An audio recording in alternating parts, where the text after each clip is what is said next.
I'd like to introduce our next speaker, Frederick Sheehan, who's a graduate of Columbia Business School and the author of Panderer to Power, a title that I'm sure appeals to this wonderful crowd. He's also co-author of Greenspan's Bubbles, The Age of Ignorance in the Federal Reserve, continuing on with many of the themes you've heard today already. He's a frequent contributor to financial websites and currently serves as an advisor to an investment firm and a nonprofit corporation. So, Frederick Sheehan. Watch me for the time. Okay. Thank you. First thing I have to say is I take exception to Chris Whalen's characterization this morning of John Maynard Keynes as the evil one, because I'm talking about the evil one right now. And that's actually something I learned from Greenspan, which is I know Chris Whalen left, and Greenspan was good at being heroic behind people's backs. So, in any case, Alan Greenspan was the right Federal Reserve chairman for his times. His reputation was a creation of inflation, and this was a century of inflation. His knowledge was superficial when America tended towards superficiality. He was a creation of publicity in an age that craved celebrities. He was inarticulate at a time when minds were growing confused. He took shortcuts to the top when Americans more readily took the easy route. It takes at least $20 to buy what cost $1 back in 1913 when the Federal Reserve was formed. Those are government numbers. I think it's probably about $2,000. But inflation of money was integrated into the 20th century inflation of words, constant distractions, and media promotion. Thus, the worship of celebrities simply because they are celebrities, and the success of one pandering politician and clever opportunist, Alan Greenspan. The shortcuts taken in the 1950s set the course to the present. We bargained for wages and benefits that could not be paid for in constant dollars. Americans worked fewer hours. We were buying more from abroad than we were selling. The government was spending more than its revenues by the 1960s. In 1971, we stopped settling our balances in gold. Governments, and this was true around the world, found deficit financing and opium to the masses. Government programs abounded. The masses grew accustomed to inflation and borrowing in currencies that tended towards depreciation. Thus, debtors paid back less real money than they had borrowed. Bankers could lend more after the link to gold was severed, since there was no final settlement. For this subterfuge of honesty and common sense, the United States employed celebrity economists who would make up new theories on the fly. This was dishonest, and it follows that our dealings in dollars became dishonest. The corruption by the government, by economists who satisfied their interests, was matched by the corruption of those who trafficked in money. Since honesty was the enemy of our dealings, dishonesty held an advantage. In the end, credit and government policy has gravitated towards fewer hands, those willing to participate in the swindle of the public saving and its trust. At the center is an institution, the Federal Reserve, which was a willing accomplice. It employs dishonest economists. In 1987, it elected as its chairman a man of no merit, but who could be counted upon to cut whatever corner was needed to maintain the facade of national solvency. And that man was Alan Greenspan. Now, stepping back, when Alan Greenspan was 26 years old, he made a far-sighted and characteristic decision. He started to smoke the pipe. And that was in 1950. He had just entered Columbia University, where he was studying for a doctorate in economics. He signed up for a class under Professor Arthur Burns. Burns was a very well-known figure at the time. He was co-author of a well-known book, Measuring Business Cycles. Whatever he learned in Burns' class, Greenspan did the important thing. He took up the pipe. And this was Burns' trademark. And some will remember from the 1970s when he sat as Federal Reserve Chairman reinventing economics of Burns sitting there with the pipe.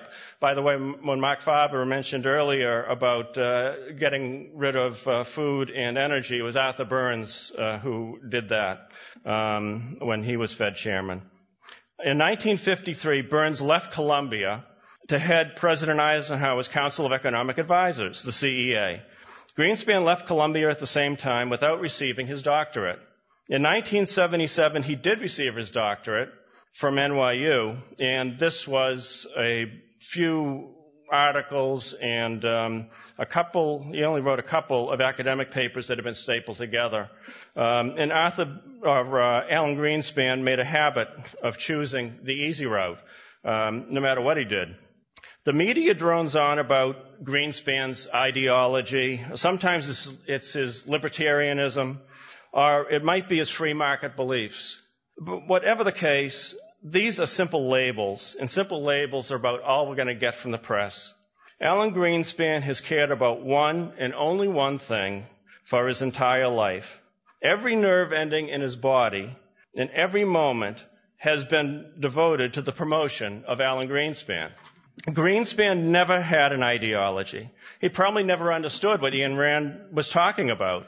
Nathaniel Branden, Rand's number one acolyte in the 1950s, and also the Randian closest to Greenspan, wrote years later, now looking at Alan, he wondered how much he understood Ian's beliefs.